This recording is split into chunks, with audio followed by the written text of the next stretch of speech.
വീട് വെക്കുമ്പോൾ എനിക്ക് എന്തായാലും ഹോം തിയേറ്റർ വേണമെന്നൊരു ആഗ്രഹം ഉണ്ടായിരുന്നു. മൂവീസും സ്പോർട്സും നമുക്ക് ഭയങ്കരമായിട്ട് ഇഷ്ടമുള്ള കാര്യങ്ങളാണ്. അപ്പോൾ അത് നമ്മൾ എപ്പോഴും എൻജോയ് ചെയ്തുകൊണ്ടിരിക്കുന്ന ആയതുകൊണ്ടാണ് നമ്മൾ വീട് വെച്ചപ്പോഴത്തേനും ഹോം തിയേറ്റർ എന്തായാലും വേണമെന്നുള്ളൊരു പ്ലാൻ ഓൾറെഡി സെറ്റ് മനസ്സിലുണ്ടായിരുന്നു. പണി കംപ്ലീറ്റ് ചെയ്യാൻ ഒരു 6 months ഒക്കെ ഉള്ള സമയത്താണ് ഞാൻ അനന്തുവിനെ കോൺടാക്ട് ചെയ്യുക. അനന്തുവിൻ്റെ കൂടെ വേറെ 2-3 പേരെ കൂടെ കോൺടാക്ട് ചെയ്തു. പക്ഷെ അവിടുന്ന് ഒരാൾ റെസ്പോണ്ട് ചെയ്തേ ഇല്ല.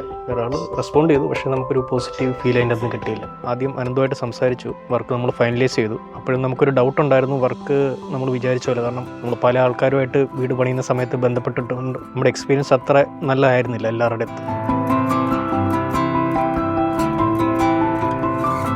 എപ്പോഴും ഒരു കൺഫ്യൂഷൻ ഉണ്ടായിരുന്നു, ഈ വർക്ക് ഇവർ പറയുന്ന പോലെ നന്നായിട്ട് നടത്തുമെന്നുള്ളത്. പക്ഷേ അബ്സല്യൂട്ട്ലി ജിബിനായിരുന്നു വർക്കിൻ്റെ സൂപ്പർവിഷൻ ചെയ്ത് വളരെ പ്രൊഫഷണലായിട്ട് നമുക്ക് പറഞ്ഞ സമയത്തിന് മുന്നേ തന്നെ വർക്ക് കംപ്ലീറ്റ് ചെയ്ത് തന്നു.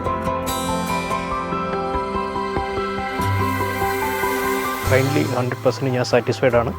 വർക്കിൻ്റെ ഇംപ്ലിമെൻറ്റേഷൻ്റെ കാര്യത്തിലാണെങ്കിലും ആ വർക്കിൻ്റെ പ്രൊഫഷണൽ വർക്കാണ് അവരുടെ. ഒരിക്കലും നമുക്ക് അവരെ കൊണ്ട് ഒരു ബുദ്ധിമുട്ടുണ്ടാവുക അല്ലെങ്കിൽ ഇത് ചെയ്യാൻ പറ്റത്തില്ല, ഇത് ഇങ്ങനെ ഒരു പ്രശ്നമുണ്ട്, അങ്ങനെ ഒരു പ്രാവശ്യം പോലും പറഞ്ഞില്ല. I am highly satisfied and I would recommend Climax Cinemas to all of U.